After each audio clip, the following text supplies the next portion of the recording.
السلام عليكم. ازيكم حبايبي؟ يا رب تكونوا كلكم بخير.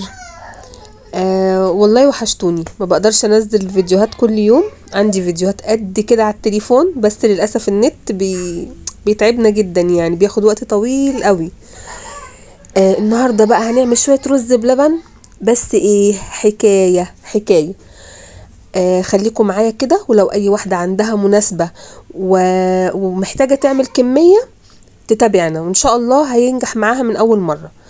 معايا بالكوبايه دي، على فكره دي كوبايه قهوه، بس اللي هي اللي ايه واسعه شويه. هعاير منها 5 وحدات من الرز، ومجهزه معايا 5 كيلو من الحليب. هبدأ بقى يعني واحده واحده كده، نسمي الله. واليوم اللي بيبقى فيه في البيت رز بلبن بصراحة بيبقى يعني يوم كله خير كده. هغسل الرز بتاعي غسلة حلوة، بس مش هنقعه ولا في مية سخنة ولا في مية باردة. هجهز على البوتاجاز الحلة بتاعتي اهي، وياريت تكون اوسع من الكمية اللي انت هتعمليها، علشان لا قدر الله مش يفور منك على البوتاجاز. معايا 5 كيلو من الحليب، هبدأ افضيهم. والحليب بتاعي ده انا مش هغليه الاول وبعدين احط عليه الرز. ليه؟ لان انا متأكدة ان الحليب بتاعي ده طازة ان شاء الله باذن الله، وانا يعني واثقة من اللبان اللي بنتعامل معاه. فبما ان الحليب بتاعي طازة انا مش هغليه الاول. طيب لو غليته الاول يعني ايه المشكلة؟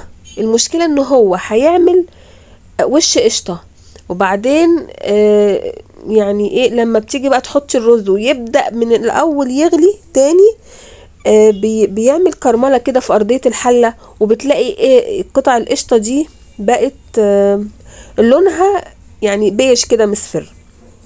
انا دلوقتي خلصت اهو المقدار بتاعي، حطيت ال5 كوبايات او 5 انصاص، يعني 2 كوبايتين ونص من الرز. لكل بقى نص كوباية دي هي ليها نص كوباية برضو من المية. فانا بدل ما احط نص كوباية دي احطها واحدة واحدة، لا انا مليت الازازة اللي هي نص لتر وفضيتها معاهم. طب انت عاملة الرز بلبن قبل كده على القناة وعاملاه بطريقة مختلفة، انهي احلى؟ انا ما غيرتش الطريقة علشان في طريقة احلى وطريقة نتيجتها مش حلوة، لا بالعكس الاتنين تحفة. ولكن انا دلوقتي ما عنديش وقت انقع الرز، يعني اديله غلوة في الحليب واطفي البوتاجاز واسيبه متغطي ساعة على بال ما يتشرب وينفش ويستوي في قلب الحليب، ما عنديش الوقت ده. علشان كده اضفت لكل نص كوباية من الرز نص كوباية من المية، بحيث تساعد الرز بتاع ان هو الرزاية تتفتح وما يبقاش فيه القطمة او العضة بتاعة الرز دي، لان اللبن ما بيسويش الرز كويس. وانا مش عايزة بيقطم كده في بقي، لانه مش رز مفلفل، ده رز بلبن. دلوقتي انا حطيت معاه من السكر، يعني السكر ده حسب الرغبة، انا ما اقدرش اقولك حطي كيلو حطي كيلو، الا انتي حطي ودوقي. كل شخص يعني او كل اسرة بيختلف الحلو بتاعهم، بيختلف على حسب. هنا بقى معايا كوباية من المية، حطيت عليها 2 بس معلقة من النشا، وحطيت عليهم باكت من ايس كريم الفانيليا البودر. الباكت ده كده بيتباع في السوبر ماركت وسعره حاليا 12 جنيه، ودي ازازة من الفانيليا. حطيت نصها الاول، كنت خايفة تكون قوية قوي ولو حطيتها كلها تمرر الرز بلبن معايا، فقلت اخد نصها الاول وبعد كده لو عوزت تاني هحط. وانا كنت جايبة نص كيلو حطاه لوحده، سخنته لوحده، وقلت هزود بيه النشا في الاخر. طيب اعرف منين ان الرز بلبن بتاعي استوى وخلاص تمام؟ الرز لازم يطلع على وش الحلة زي ما انت شايفاه كده. في البداية الرز كان تحت، كان راقد في ارضية الحل، لما بيستوي بيطلع الوش زي ما هو قدامك كده. بس المهم انه ما يطلع على الوش ما تلاقيش يعني ايه شرب بقى الحليب كله اللي في الحلة، وبقت الرز عبارة عن كتل كده، لا يبقى انت كده الرز بتاعك كان كتير قوي. انا بقى لقيت الفانيليا ايه النكهة بتاعتها او الريحة بتاعتها مش قوية قوي، فروحت حطيت بقية الازازة وبرضو قلبتها. طبعا لازم الخليط بتاع النشا والايس كريم البودر ده يكون في الاخر خالص، وكمان الفانيليا في الاخر. انا في جزء ما تصورش بحط ايه شويه من القشطه بتاعت وش الحليب، كانت عندي في التلاجة، فبرضو القشطه بتدي طعم كريمي تحفه. ممكن تحطي كمان كريم شانتيه بودر براحتك زي ما انت عايزه. انا كده الرز بتاعي استوى. طيب انت قلتي معلقتين بس من النشا، طب دول ما شاء الله 5 كيلو ونص من الحليب. ايوه، انا مش عايزه اكتر النشا لانه الرز بتاعي ما كانش منقوع فاتنقع في الحليب ونزل كل النشا اللي فيه في قلب الحليب. فانا لو كترت النشا اللي انا بحطها هيبقى تقيل جدا وهيبقى مكتل، وانا مش عايزاه كده خالص.